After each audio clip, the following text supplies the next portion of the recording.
Assalamualaikum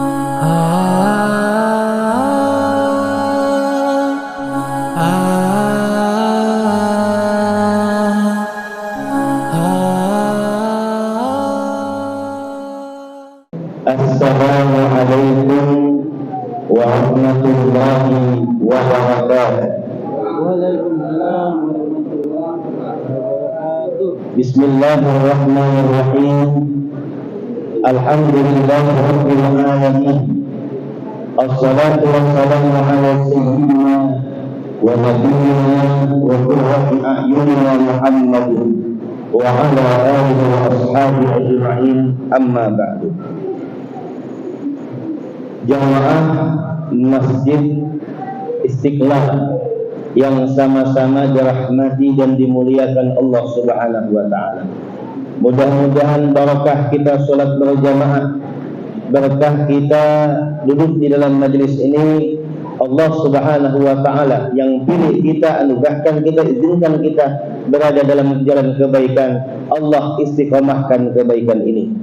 Dan kemudian Allah jaga hati kita agar kemudian jangan sampai kebaikan amal soleh yang kita lakukan justru membuat diri dan hati kita merasa tinggi dan lebih baik daripada orang lain, tidak. Tetapi Allah Subhanahu wa taala jaga hati kita untuk senantiasa rendah hati, jangankan di hadapan Allah, di hadapan hamba-hambanya pun kita tidak meninggikan diri kita, sehingga layak bagi kita mudah-mudahan insyaallah adalah syurganya Allah Subhanahu wa taala bersama baginda Nabi Muhammad sallallahu alaihi wasallam. Allahumma shalli ala sayyidina Muhammad. Baik, tema kita pada kesempatan kali ini adalah berjalan menuju khusyuan. Sekalipun kita mungkin belum mampu 100% khusyuk di dalam salat kita, tapi marilah kita melangkah hari demi hari, salat demi salat, bagaimana ada perbaikan menuju salat yang berkualitas. Mohon izin saya akan membacakan surah Al-Mu'minun. A'udzu billahi minasy syaithanir rajim. Bismillahirrahmanirrahim. Qad aflahal mu'minun alladzina hum fi salatihim khashi'un walladzina hum 'anil lahwi mu'ridun walladzina hum lizzakati fa'ilun walladzina hum liqulubihim hafizun illa 'ala azwajihim aw ma malakat aymanuhum fa innahum ghayru malumin faman ibtagha wara'a dhalika fa ulaika humul aadun walladzina hum li amanatihim wa 'ahdihim ra'un walladzina hum 'ala salatihim yuhafizun ulaika humul warithun alladzina yarithuna firdausa fiha khalidun. Shadaqallahul adzim. Dalam surah Al-Mu'minun ayat 1 sampai dengan 11 tadi, Allah Subhanahu wa taala menerangkan dan sungguh-sungguh beruntung orang-orang beriman. Orang-orang beriman yang bagaimana, yang beruntung, yang kemudian di akhir ayat yang saya baca tadi Allah katakan akan mewarisi surga, akan mewarisi surga Firdaus dan kekal di dalamnya. Siapa mereka? Ada 6 golongan pada ayat ini. Yang pertama, alladzina hum fi salatihim khashi'un, yang menduduki peringkat pertama, terbaik pertama, yang paling mulia yang pertama adalah golongan orang-orang beriman yang khusyuk di dalam salatnya. Kemudian yang kedua, walladzina hum 'anil lagwi mu'ridun. Yang kedua adalah golongan yang meninggalkan perkataan dan perbuatan yang sia-sia. Jangankan maksiat, perbuatan dan perkataan yang tidak berguna saja dia tinggalkan, apalagi maksiat kepada Allah. Kemudian yang ketiga, walladzina hum lizzakati fa'ilun, adalah mereka yang menunaikan zakat, Yang keempat, walladzina hum li furujihim hafizun, adalah yang pandai menjaga kemaluannya, menjaga kehormatannya. Kemudian yang kelima, walladzina hum li amanatihim wa ahdihim raun, adalah mereka yang memelihara amanahnya dan menepati janji-janjinya. Dan yang terakhir, yang keenam, tingkatan yang terakhir, perhatikan, walladzina hum ala shalawatihim yuhafizun, adalah mereka yang menjaga salatnya. Yang menjadi bahasan kita pada hari ini adalah yang pertama dan yang terakhir. Yang pertama yang sholat, yang terakhir juga yang sholat. Tapi apa perbedaan yang paling tinggi derajatnya di antara orang-orang beriman yang beruntung tadi dan yang paling rendah tapi juga tergolong yang beruntung dan tergolong orang-orang beriman? Bedanya yang pertama sudah berbicara kualitas. Dia berbicara khusyuk, berbicara kualitas sholat. Sholatnya bukan sekedar 5 waktu, tapi sholatnya penuh dengan mutu. Kemudian yang terakhir, dia baru sekedar menjaga 5 waktu sholatnya, belum berbicara bagaimana tingkat kualitas sholatnya, tapi 5 waktu sholatnya dijaga. Sehingga bagi kita yang sudah pada tatanan mampu menjaga 5 waktu sholat kita, tidak pernah kita tinggalkan. Kalaupun terlambat, tidak pernah keluar dari waktunya, tetap masih di dalam waktunya. Cuman mungkin ya nggak di awal waktu misalnya. Kita yang barangkali belum berjamaah salatnya, itu masih beruntung. Tetapi di tingkat yang terakhir, maka jangan puas hanya pada tingkat terakhir. Mari kita melangkah satu langkah demi langkah untuk apa? Mencapai yang tertinggi, yaitu golongan orang-orang yang khusyuk di dalam salatnya. Pertanyaannya kemudian, bagaimana kami bisa khusyuk? Kami salatnya khusyuk, tapi ada saja yang kemudian kepikiran ini, kepikiran itu. Apalagi ini sudah tanggal berapa? 21 kan? Kalau tanggal 1 sampai 10, alhamdulillah saya khusyuk salatnya. Tapi kalau sudah tanggal 21 sampai 30 ini, Pak Ustaz, susah khusyuk. Loh kenapa? Tanggal 1 sampai 10 kebetulan gajian, duit banyak, pikiran tenang, jadi salatnya bisa lebih tenang, alhamdulillah. Tapi kalau sudah tanggal 21, uang sudah habis, cicilan belum lunas, baru mulai salat, bismillahirrahmanirrahim. Ada yang ngetok apa? Siapa ini tempat utangnya? Jadi ternyata kekhusyuannya bergantung tanggalnya. Baik, sebelum kita membahas bagaimana kiat salat yang khusyuk, mari kita memaknai apa itu khusyuk. Kalau khusyuk diartikan secara lugah, secara bahasa, khusyuk adalah jiwa yang tenang, pikirannya tenang mengingat Allah. Khusyuk, dia memperhatikan rukun-rukun salatnya, tumakninahnya, terjadi kedamaian di dalam hatinya, terbangun komunikasi hati seorang hamba kepada penciptanya. Jika dia di dalam salat tidak mampu melihat Allah, maka ambil yang kedua, dia merasa diawasi oleh Allah, dia merasa dekat dengan Allah, dia fokus dengan bacaannya, dia memahami maknanya. Ini makna khusyuk. Ustaz susah betul kalau begitu maknanya Ustaz. Oke, sebelum kita lebih jauh membahas makna khusyuk dan bagaimana mencapai khusyuk, mari kita kembali ke kisah Nabi Muhammad SAW ketika beliau halaqah, ya anggap pengajian seperti kita dengan para sahabat memberikan nasihatnya. Maka ketika itu ada seorang badui. Nabi Muhammad lagi bercerita tentang salat yang khusyuk. Ada seorang badui. Badui ini tinggal jauh dari Rasulullah. Jadi umpama di pedalaman, artinya mendekati Rasulullah itu jauh, datang ke Madinah itu jauh, tapi datang bertemu Rasulullah ketika itu menyampaikan tausiahnya, nasihatnya kepada para sahabat tentang salat khusyuk.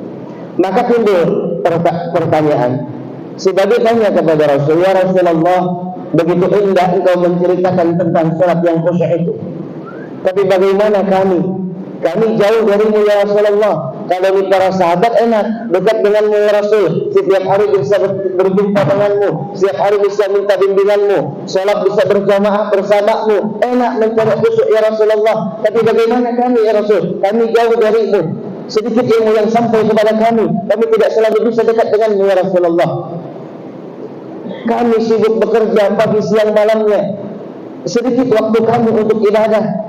Sepertinya khusyuk itu begitu sulit bagi kami. Maka ajarkan kepada kami ya Rasulullah, bagaimana agar kami dengan kondisi kami seperti ini juga bisa mencapai kekhusyukan yang sempurna sebagaimana Rasul sampaikan. Mendengar pertanyaan seperti ini, Rasul tidak kemudian langsung menjawab. Rasul memberikan tantangan dulu. Coba antara yang hadir ini kata Rasul semua yang hadir, siapa yang kira-kira bisa sholat khusyuk sempurna dari mulai awal takbiratul ihramnya sampai salatnya tidak terganggu sedikit pun seluruhnya khusyuk. Maka antum jawab ini, Sayyidina Ali saya ya Rasulullah. Ya wajar kalau Sayyidina Ali sepupunya Rasul, Sayyidina Ali menantunya Rasul, Sayyidina Ali sahabatnya Rasul, dekat sekali Sayyidina Ali dengan Rasulullah. Bahkan kalau kita baca sejarah, bagaimana seorang Sayyidina Ali pernah terpanah, panah menghujam ke tubuhnya. Apa kata beliau? Beliau berkata kepada sahabat-sahabat beliau, tolong cabutkan panah ini ketika aku sedang sholat. Maka sholat sunnahlah Sayyidina Ali untuk kemudian dicabut panahnya. Panah itu kan tajam, kalau dicabut langsung seperti ini nggak bisa, makin sobek. Maka harus ditembuskan dulu panah, dipatah bagian depannya baru dicabut. Dan lakukan itu ketika aku sedang sholat. Maka ketika beliau sholat 2 rakaat, salam beliau, assalamualaikum warahmatullahi wabarakatuh, assalamualaikum warahmatullahi wabarakatuh. Beliau tanya ke sahabat, loh kok belum dikerjakan?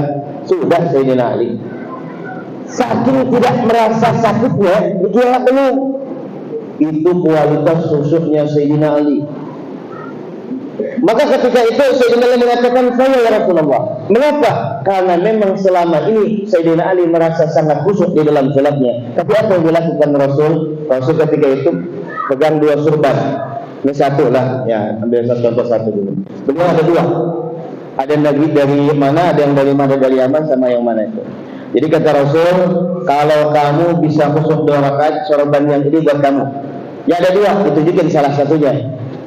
Maka ternyata dalam satu riwayat Sayyidina Ali di rukuk keduanya dipanjangkan, rukuk keduanya lebih panjang dari biasanya. Habis selesai salam, Rasul tanya, bagaimana Ali? Apakah engkau mampu khusyuk selama 2 rakaat? Sayyidina Ali tersenyum, maaf ya Rasul, kali ini aku gagal. Aku kebayang Rasul sorban tadi itu, seandainya sorban yang satunya engkau berikan kayaknya lebih bagus daripada sorban yang engkau janjikan. Mengapa Rasulullah mengganggu Sayyidina Ali? Sengaja dilakukan oleh baginda Nabi Muhammad SAW. Tahu kualitas Sayyidina Ali, dia mampu sholat khusyuk 2 rakaat secara penuh. Diberikan gangguan oleh Rasulullah. Untuk apa? Untuk membuat lapang hati bagi tadi. Kalau kemudian semua contoh di depannya khusyuk, dia belum mampu khusyuk sepenuhnya, maka boleh jadi dia berkecil hati. Bagi tadi juga merupakan satu pelajaran untuk kita semua. Kita yang tinggalnya hidupnya jauh setelah Rasulullah, kita yang tidak berjumpa langsung dengan Rasulullah, bagaimana kita mencapai kekhusyukan dengan berbagai macam problema kehidupan kita? Maka jawaban tadi, maka pertanyaan tadi bisa mewakili kita. Maka kemudian dijelaskan oleh Rasulullah SAW, teruslah berusaha ingat kepada Allah, mengingat Allah dan mengingat Allah. Kalau lupa, segeralah kembali dengan Allah. Jangan biarkan lupa. Sudah mau salam, baru ingat, itu pun rakaatnya lupa misalnya. Ya.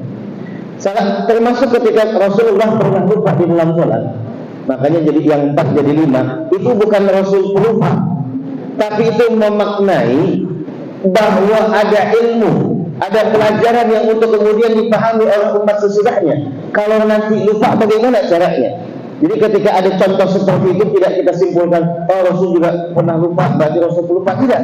Tetapi ini untuk mencontohkan kepada umatnya sehingga Allah buat lupa.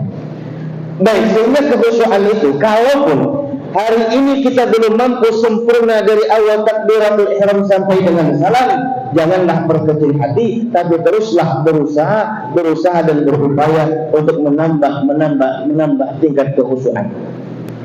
Baik, bagaimana kiat khusyuk? Kiat salat khusyuk setidaknya ada 7, ya. Ini 7 yang kemudian kita susun, bukan berarti terbatas pada 7. Banyak dari berbagai perspektifnya. Yang pertama, ikhlas. Itu syarat paling utama. Apa itu ikhlas? Kan ada surah Al-Ikhlas, ya. Surah Al-Ikhlas itu ada 2 temannya, namanya surah Al-Falaq sama surah An-Nas. Bismillahirrahmanirrahim. Qul a'udzu birabbil falaq. Dinamakan surah Al-Falaq. Bismillahirrahmanirrahim. Qul a'udzu birabbin nas, malikin nas, ilahin nas, min syarril waswasil khannas, alladzi yuwaswisu fi sudurin nas, minal jinnati wan nas. Dinamakan surah An-Nas. Sekarang Al-Ikhlas. Qul a'udzu birabbil ikhlas. Ya kan? Ya bukan? Bukan. Gimana dong? Bismillahirrahmanirrahim. Qul huwallahu ahad, Allahus samad, lam yalid wa lam yulad wa lam yakul lahu kufuwan ahad. Loh, kok enggak ada ikhlas-ikhlasnya? Kok dinamakan surah Al-Ikhlas? Kita lihat. Kul, katakanlah, huwa, dialah. Siapa yang maksud dia? Allah. Kul huwallah, dialah Allah. Huwa yang dimaksud Allah, Al-Ahad, yang esa. Siapa yang maha? Allah. Huwa-nya kembali kepada Allah, Allahnya ya Allah, Ahadnya ya Allah. Allahus Samad, Allah As-Samad. Yang dimaksud As-Samad bukan Ustaz Abdul Samad. As-Samad Allah yang maha memelihara juga yang dimaksud Allah. Lam yalid yang tidak beranak, walam yulad yang tidak memperanakkan. Yang dimaksud lam yalid Allah, yang dimaksud lam yulad Allah. Walam yakul lahu kufuwan ahad yang tidak ada samaannya, yang tidak ada bandingannya satu apapun juga. Siapa yang dimaksud tidak ada tandingnya, tidak ada samaannya? Juga Allah. Maka ayat pertama, kedua sampai selesai, bahkan setiap potongan ayatnya yang dimaksud Allah, Allah, Allah dan Allah. Maka ikhlas itu tujuannya hanya Allah, tempat berharapnya hanya Allah, tempat mengadunya Allah, bersandarnya Allah, keyakinannya bergantung kepada Allah. Jangan bercampur selain Allah. Selesai. Kemudian yang kedua, fokus. Salatnya fokus serius, ya, fokus. Bagaimana fokus itu? Tadi berupaya untuk kemudian semua ingatan kita kepada Allah. Saya ambil contoh, izin. Ada seorang suami sedang memuji istrinya. Kata sang suami, wahai istriku, engkau adalah wanita paling cantik di dunia bagiku. Bidadari surgaku, jangan hatiku, belahan jiwaku. Rasanya aku tidak bisa hidup tanpamu. Senang sekali ya sang istri. Senyum-senyum sang istri kalau ada suami seperti itu. Oh, ada juga suami-suaminya itu ada menggombal, memuji istrinya seperti itu, Bu. Ada, alhamdulillah. Tapi ternyata suaminya memuji istrinya, tapi dalam pikirannya wanita lain. Yang dipuji istri, berhadapan dengan istri, tapi yang diingat wanita lain. Kira-kira perasaan istrinya bagaimana? Kecewa, sakit hati, apalagi keceplosan tersebut nama perempuan lain. Nah, kira-kira ini baru manusia. Saya tidak membandingkan Allah dengan manusia, tidak boleh dibanding. Tapi menganalogikan untuk memudahkan paham kita akan adab kita kepada Allah. Kalau kita berhadapan istri kita puji istri kita, tapi yang kita pikirkan wanita lain, bagus tidak? Nggak bagus. Sekarang kita sedang memuji Allah, sekarang kita sedang bertasbih kepada Allah, sekarang kita sedang bersujud kepada Allah, sekarang kita sedang mengagungkan Allah. Tapi mengapa pikiran hati kita lupa dari Allah? Kenapa pikiran kita mengingat selain Allah? Ini lagi sholat. Sholat ada salah satu maknanya adalah doa, meminta, memohon. sedang mohon kepada Allah tapi mikirin ke siapa, ke pinjam modal lah. Oh, ke bapak ini aja lah, ya bapak si anak tuh baik orangnya, suka membantu. Lagi sholat yang dipikirkan orang lain. Kalau di luar sholat masih mending, kita doa kepada Allah, ikhtiarnya mungkin komunikasi ke siapa, kerjasama dengan siapa, minta tolong siapa, masih mending. Di dalam sholat yang diingat selain Allah, tidak elok, kurang adab kita kepada Allah. Saya ambil contoh yang kedua.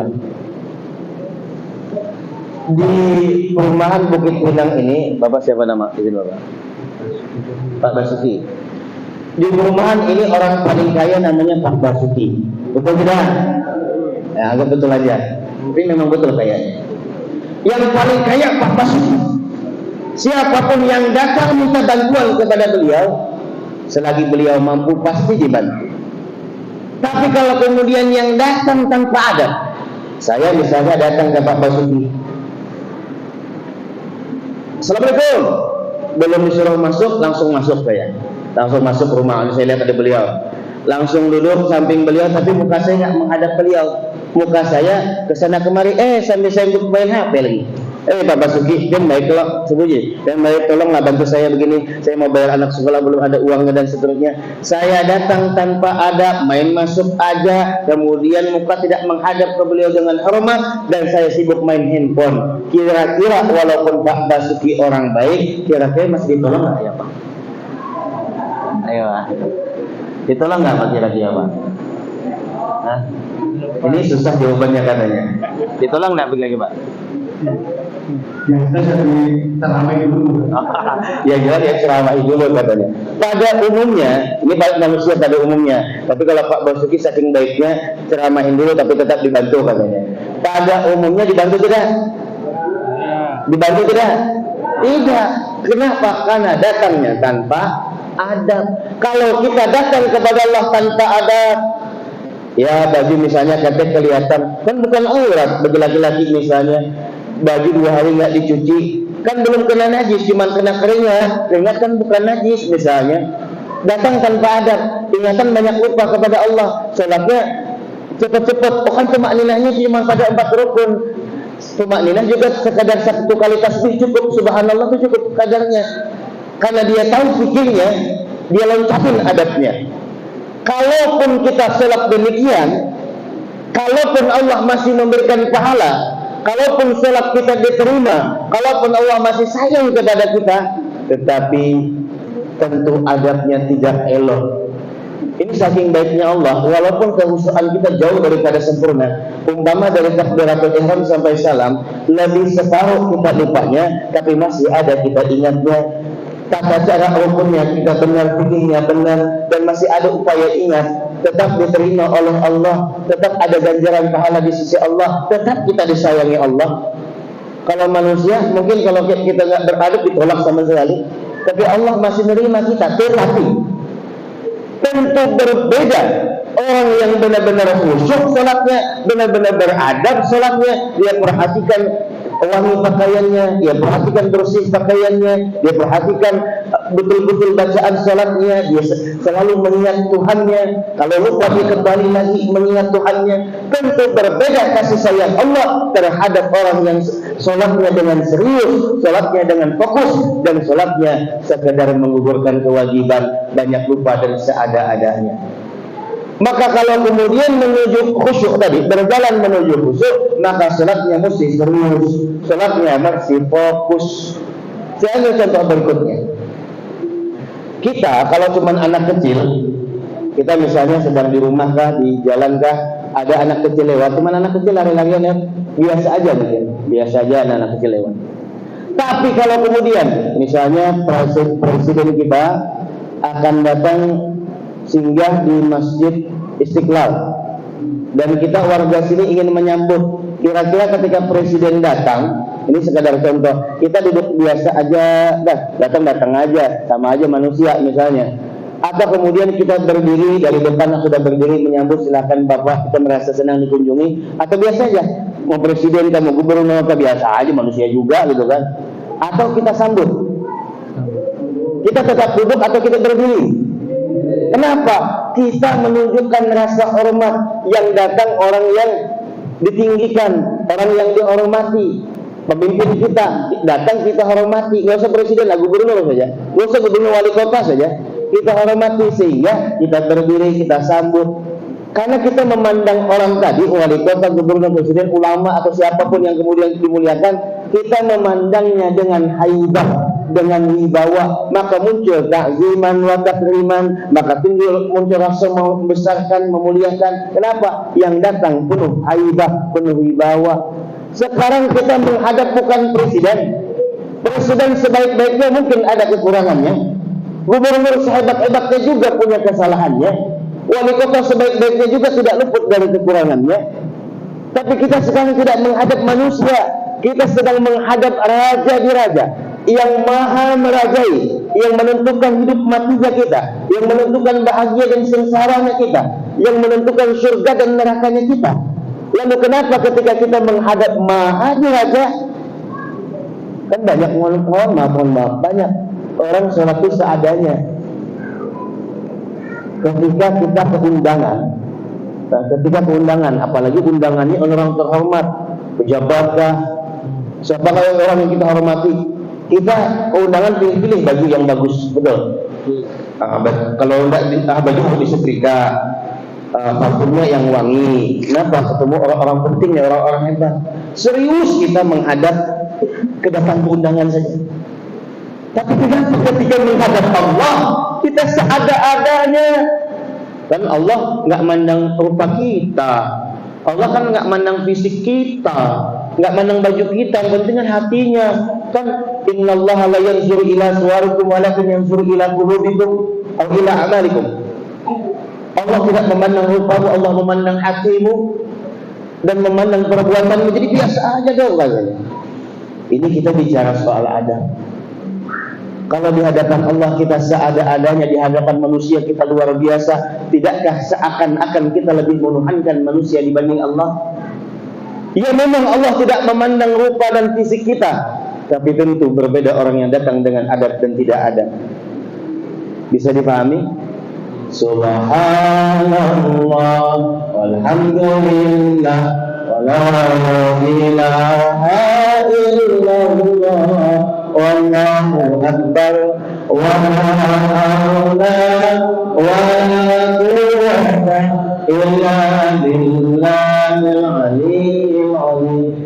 Jadi kita jangan terjebak dengan kalimat yang penting hatinya, lalu luarnya kita seadanya, misalnya jangan. Coba kita lihat rukun sholat, nah. Ini masuk ke pemaknaan. Kalau kita maknai sholat itu mulai niatnya, takbiratul ihramnya, rukuk, sujud semua, bahkan bacaan-bacaannya itu punya makna yang luar biasa.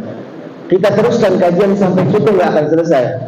Kenapa? Saking dalamnya makna sholat itu. Kita ambil sedikit saja untuk memahami supaya jangan sampai yang penting hatinya. Padahal kalau ketika kita datang tanpa adab itu menunjukkan ada nggak beres di hati kita. Baik, saya ambil contoh. Rukun sholat 13 atau 17 kalau 4 tumakninah dihitung terpisah. Rukun sholat itu terbagi menjadi 3 bagian. Ada namanya rukun qalbi, rukun hati. Ada namanya rukun qauli, rukun yang diucapkan, dibaca kayak Fatihah, sholawat. Ada namanya rukun fi'li, rukun perbuatan, berdiri, rukuk dan seterusnya. Rukun sholat itu harus tertib, ada urutannya. Urutan pertama niat, kedua berdiri, ketiga takbiratul ihram. Izin berdiri sebentar. Rukun niat yang pertama, niat mewakili rukun qalbi, rukun hati. Rukun kedua berdiri mewakili rukun fi'li, rukun perbuatan. Rukun ketiga takbiratul ihram, Allahu Akbar, mewakili rukun yang diucapkan. 3 rukun ini memang ada urutannya, tetapi dalam pelaksanaannya ternyata bersamaan. Bersamaan. Coba lihat di dalam mazhab Syafi'i dan kebanyakan ulama, walaupun nanti ada pendapat yang berbeda. Jumhur ulama, khususnya mazhab Syafi'i, niat di dalam sholat itu qasdu syai'in muqtarin bihi, meniatkan sesuatu ibadah sholat itu bersamaan dengan perbuatan sholat itu. maka ulama mengajarkan kepada kita meletakkan niat ketika takbiratul ihram. Ketika lisan kita Allah,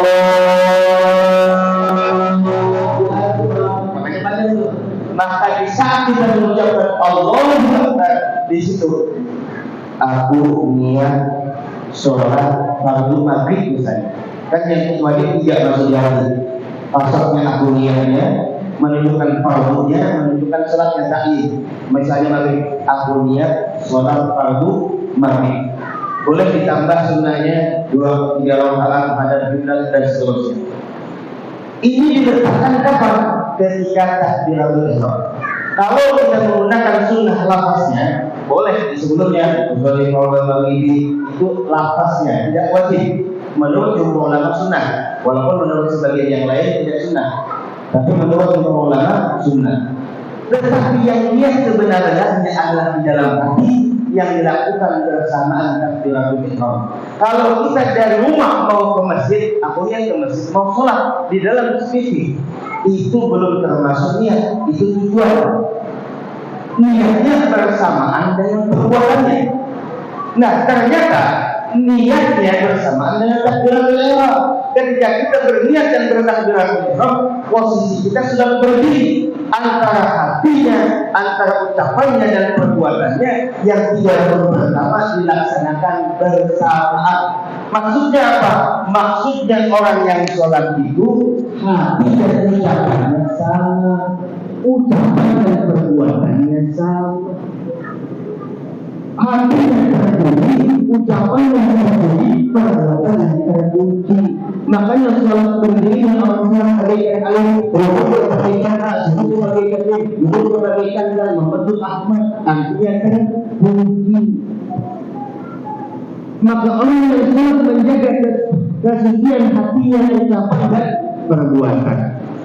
Itu sedikit makna daripada sholat. Nah, terlepas ininya.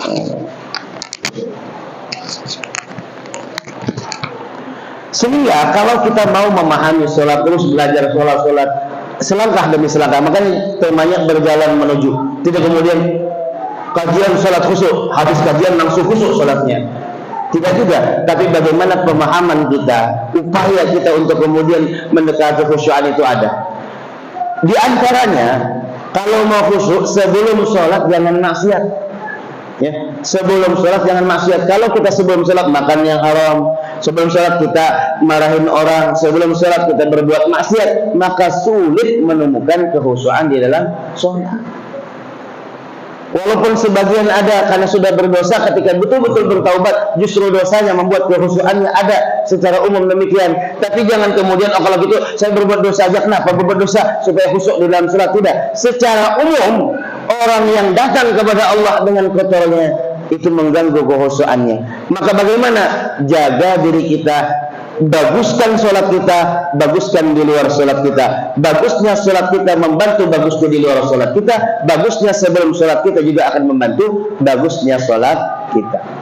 Kemudian pemaknaan yang lainnya, saya ambil contoh sujud misalnya. Sujud antara kepala dengan pantat lebih tinggi mana? Lebih tinggi pantat. Oh, saya nggak mau lebih tinggi pantat. Saya taruh sorban, saya taruh bantal, saya taruh apakah lagi, sehingga kepala saya lebih tinggi dibanding pantat saya. Apa hukumnya? Secara kajian fikih tidak sah sujud seseorang ini dalam keadaan normal lah. Lain dalam keadaan sakit yang sholatnya duduk berbaring dan seterusnya.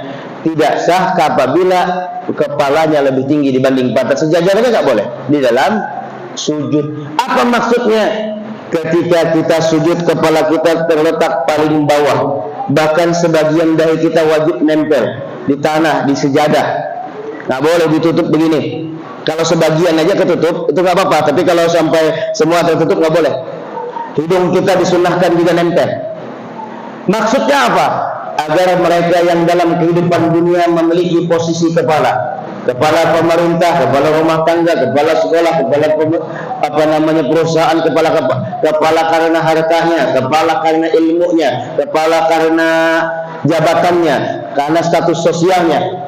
Orang-orang yang posisinya kepala dalam kehidupan dunia, Allah suruh di dalam sholat, di dalam sujud, letakkan kepalamu di tempat yang paling rendah. Kenapa? Agar engkau sadar semua ketinggian yang engkau miliki dalam kehidupan dunia ini bukan milikmu, itu hanyalah pemberianku. Berani engkau sombong-sombong, ku cabut tu nikmatku, ku rendahkan sejatuh-jatuhnya kamu, sebagaimana kepala kamu sekarang ini sedang berada di tempat yang rendah. Di hadapan Allah kita merendahkan diri. Nanti di luar daripada sholat kita sadar kita bukan siapa-siapa, sehingga kita tidak boleh menyombongkan diri kepada sesama hamba Allah, karena hebatan yang kita miliki hakikatnya bukan milik kita, hanya anugerah dari Allah. Sehingga orang yang sholat dia tidak mau sombong, memahami makna sholatnya, bahwa sholatnya ya dia tidak apa-apa di hadapan Allah. Kemudian kalau kita pantas, siapa pantas? Mungkin dalam kehidupan dunia kita direndahkan, kita dianggap sepele, kita ya nggak dipandang dalam kehidupan dunia ini, dikucilkan dalam kehidupan bermasyarakat. Nggak apa-apa, jangan berkecil hati. Kenapa?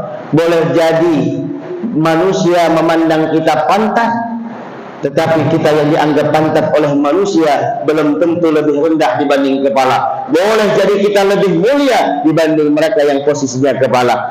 Sujud mengajarkan demikian, sehingga kita tidak berkecil hati. Mengapa? Karena kemuliaan di pandangan Allah tidak selalu sama dalam kemuliaan pandangan manusia. Pandangan manusia tidak selalu sama dengan pandangan Allah. Biarlah manusia tidak memandang mulia kita, selagi Allah mau memandang kita dengan pandangan rahmatnya. Yang kita cari kemuliaan bukan kemuliaan manusia, tapi kemuliaan di sisi Allah yang menciptakan dan menghidupkan kita.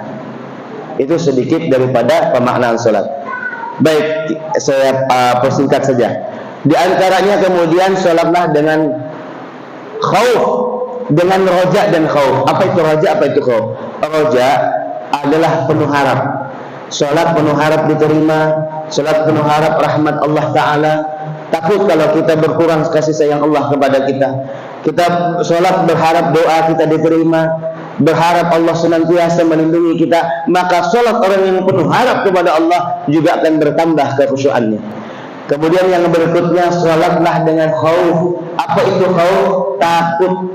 Kok sholat dengan rasa takut? Tapi tentu berbeda takutnya kita kepada Allah dengan takutnya kita kepada selain Allah. Kita takut dengan binatang buas, kita takut dengan manusia yang ganas, kita akan menghindar dari binatang buas tadi. Tetapi kalau takut kepada Allah bukan menjauh, tapi malah mendekat. Takut kalau Allah tidak sayang kepada kita, takut kalau Allah tidak mengampuni kita, takut kalau sholat kita tidak diterima, takut kalau kita berhadapan Allah, Allah tidak mau mengakui kita, takut kalau kita tidak diakui umat oleh baginda Nabi Muhammad. Maka sholat dengan rasa takut juga membantu berjalan menuju kekhusyuan. Kenapa? Takut kalau kita banyak lupa itu di hadapan Allah tuh malu kita. Ya. Kemudian sholatlah dengan sifat malu. Seseorang yang sholatnya dengan sifat malu, maka dia akan berupaya terus ingat kepada Allah. Dia akan berupaya dengan pakaian terbaik, dia berupaya dengan pikiran terbaik, dia berupaya dengan jiwa dan raga terbaik menghadap Allah. Dia berupaya dengan bacaan terbaik, dia berupaya dengan gerakan terbaik dalam menghadap Allah. Kenapa? Malu kalau sholatnya seada-adanya, malu kalau banyak lupanya, sehingga dia banyak ingatnya. Orang yang sholatnya dengan sifat malu, akhirnya banyak ingatnya kepada Allah. Kalau di dalam sholat ingat banyak kepada Allah, inilah yang dimaksud inna sholata li dzikri. Sesungguhnya sholat itu untuk mengingatku. Sehingga kalau di dalam sholat banyak ingat kepada Allah, di luar sholat pun akan banyak ingat kepada Allah. Kalau di luar sholat banyak ingat kepada Allah, maka sulit dia untuk bermaksiat kepada Allah. Karena di saat dia mau bermaksiat, dia hati dan pikirannya ingat kepada Allah, maka dia mampu menolak kemaksiatannya dan mampu senantiasa berbuat baik. Kenapa? Karena pikirannya Allah, hatinya Allah, sehingga pikirannya penuh dengan petunjuk dari Allah, langkahnya penuh dengan keridhaan Allah Subhanahu wa ta'ala. Ayat ini saya pernah dakwah di pedalaman Kalimantan Timur, tidak saya sebutkan desanya, menjaga kode etik.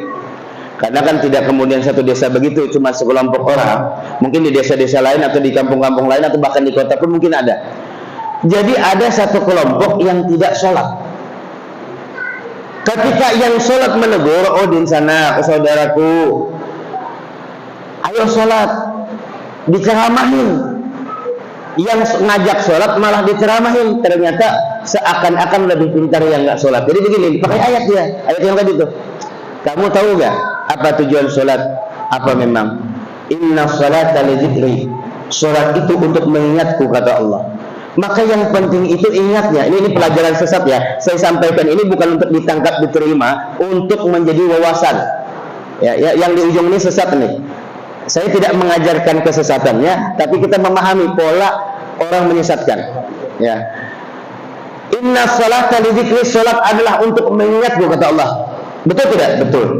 Nah, jadi intinya itu yang penting ingat katanya, bukan sholatnya. Aku walaupun tidak sholat, tapi ketika sudah masuk waktu sholat, aku ingat kepada Allah. Bukan hanya di waktu sholat. Kalian lagi sholat di masjid, aku ingat kepada Allah. Di luar itu pun aku ingat kepada Allah, katanya. Tapi mereka tidak sholat. Daripada kamu sholat nih, sholat banyak ingatnya atau banyak lupanya? Banyak lupanya nih. Sholat banyak lupanya, itu maluasi luang murid aja. Betul-betul tapi banyak lupanya kepada Allah. Sementara aku ingat kepada Allah, maka bagus aku dari kamu. Nggak usah ajarin aku, katanya. Ini ajaran yang menyesatkan di perintirannya. Intinya kalau ulun menyimpulkan, malas juga, koler juga. Rasul aja teladan kita, contoh kita sholat sampai bengkak kakinya. Kenapa? Saking banyaknya sholatnya, lamanya sholatnya, sholat sunnah. Nah, ini sudah isya, belum sempat pertanyaan kita lah. Baik, karena sudah sampai waktu isya, itu aja dulu. Ini banyak masih kajian tentang sholat ini belum selesai. Mudah-mudahan nanti ada waktu dan kesempatan kita lanjutkan tema ini. Demikian dari saya, kita sama-sama berdoa. Al-Fatihah. A'udzubillahi minasyaitonirrajim. Bismillahirrahmanirrahim. Alhamdulillahirabbil alamin arrahmanir rahim maliki yaumiddin. Iyyaka na'budu wa iyyaka nasta'in ihdinas siratal mustaqim siratal ladzina an'amta 'alaihim ghairil maghdubi 'alaihim waladdallin. Amin. Amin ya Allah ya rabbal alamin. Bismillahirrahmanirrahim. Alhamdulillahirabbil alamin. Wassallallahu ala sayyidina maulana Muhammad wa ala alihi washabbihi ajma'in. Rabbi zidna 'ilman warzuqna fahma bi rahmatika ya arhamar rahimin. رب زدنا علما وارزقنا فهما برحمتك يا ارحم الراحمين. رب زدنا علما وارزقنا فهما برحمتك يا ارحم الراحمين. ربنا آتنا في الدنيا حسنة وفي الآخرة حسنة وقنا عذاب النار. صلى الله على سيدنا مولانا محمد والحمد لله رب العالمين. تقبل الله منكم.